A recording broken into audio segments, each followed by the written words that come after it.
Хайде, хайде! Още!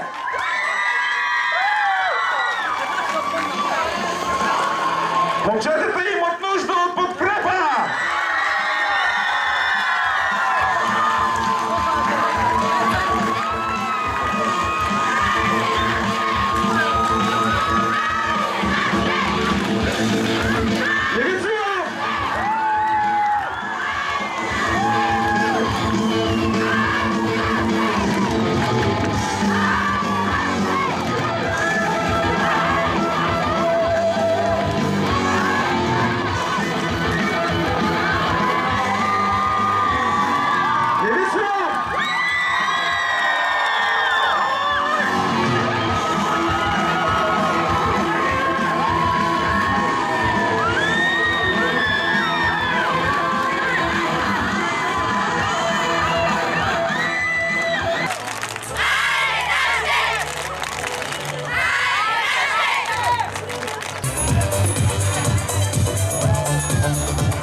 Айде, айде, подкрепа!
Започваме традиционно с третото място на дисциплината бойно разгръщане на състезателна пътека.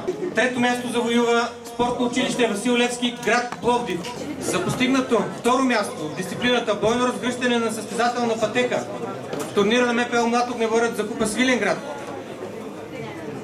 Завоювана награда от СОУ доктор Петър Берон, град Свиленград.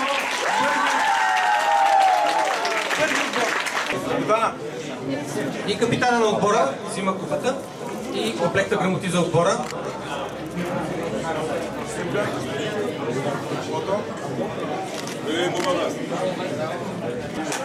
Първо място в трудната дисциплина с много сложно техническо изпълнение постигна отбора на СОУ доктор Петър Берон, град Свиленград. Женският отбор успях да победи всички участници в турнира.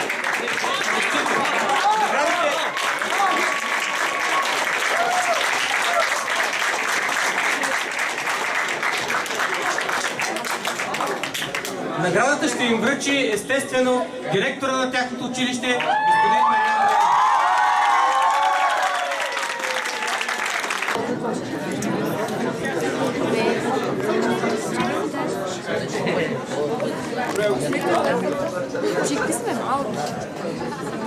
Първият отбор България от момичета на МПЛ Млад Огнеборец има амбицията да ни представя и на международни участия на ТИФ.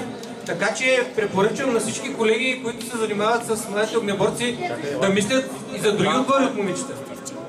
Във втората дисциплина, не по-малко трудна, Тя е изключително атлетична дисциплина. Щафетно бягане с препятствия на турнира. Трето място завоюва ОМО Свети Кирил и Методий, град Ловеч.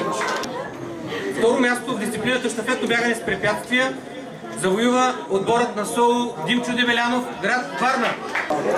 И почетното първо място, една трудна атлетична дисциплина, заслужено спечели отборът на спортно училище Васил Левски, град Пловдив. Класира се на първо място.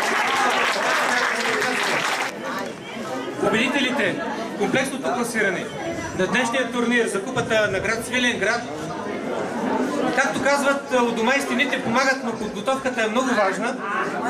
С отлични резултати, вече демонстрирани повече от 5 години, завоюва отборът на СОУ доктор Петър Беров, град.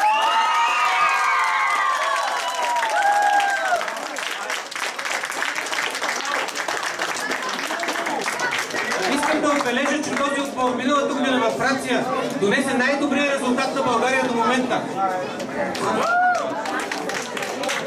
10-то място в комплексното класиране от над 50 отбора.